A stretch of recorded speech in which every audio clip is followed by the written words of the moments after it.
A former assassin named the Bride is at her wedding rehearsal when her former boss Bill shows up uninvited. He acts all cool, but later calls his Deadly Viper Assassination Squad to kill everyone present at the wedding, before being shot. The Bride tells Bill that she is actually pregnant with his child. A few hours later, the police find out that the Bride is still alive. For years later, the Bride wakes up from her coma, stares intensely at her paralyzed legs, and miraculously fixes it. Now that she's back on her feet, she wants revenge for what happened to her and for the death of her child. She finds out that the Deadly Viper Assassination Squad has been disbanded and Vernita, one of the members, now lives a normal suburban family life. The moment she saw Vernita, her tragic past flashes through her eyes, and it follows with an amazing duo fight scene.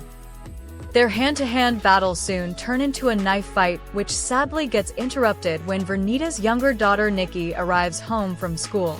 The responsible duo decide to postpone the fight until later to save the child from witnessing any bloodbath, but Vernita makes a sneak attack, which leaves the Bride with no choice but to kill her in front of her own daughter. With one villain down, the next one on her list is O-Ren Ishii, now the leader of the Tokyo Yakuza clan, who has a very sad backstory of her own.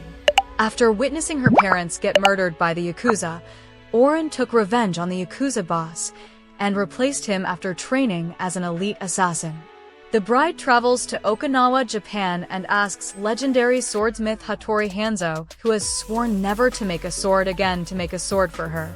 Hanzo at first refuses, but when he finds out that the target is actually his old student, he gets to work and forges the finest sword. After getting the sword, the Bride cosplays as Bruce Lee and tracks O-Ren to a restaurant in Tokyo.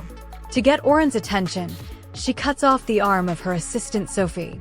She defeats O-Ren's squad of elite fighters known as the Crazy 88 in one of the greatest fight scenes in cinema history. She then kills O-Ren's personal bodyguard Gogo Yubari, who quite oddly happens to be a high school student. At last, it's a one-on-one duel between O-Ren and the Bride in the restaurant's beautiful Japanese garden. After a few incredibly pleasing shots, the Bride gains the upper hand and kills O-Ren by slicing off the top of her head. Later we find out through Bill that the Bride's daughter is actually alive. Will the Bride get her revenge by killing the remaining members of Deadly Viper Squad? We will find out soon in our next recap of Volume 2. Thank you for watching, and please don't forget to like and subscribe.